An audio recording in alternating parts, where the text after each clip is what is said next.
na kama maelekezo ya mshtakiwa mwenyewe kwamba anataka kesi yake isikilizwe kwenye mahakama ya wazi, ambao wote ambao wanamshtaki waje watoe maelezo yao, na vile vile umma.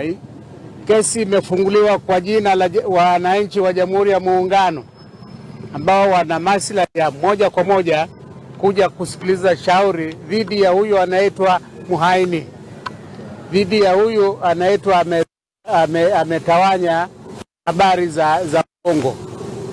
Sasa uamuzi ndio umetolewa.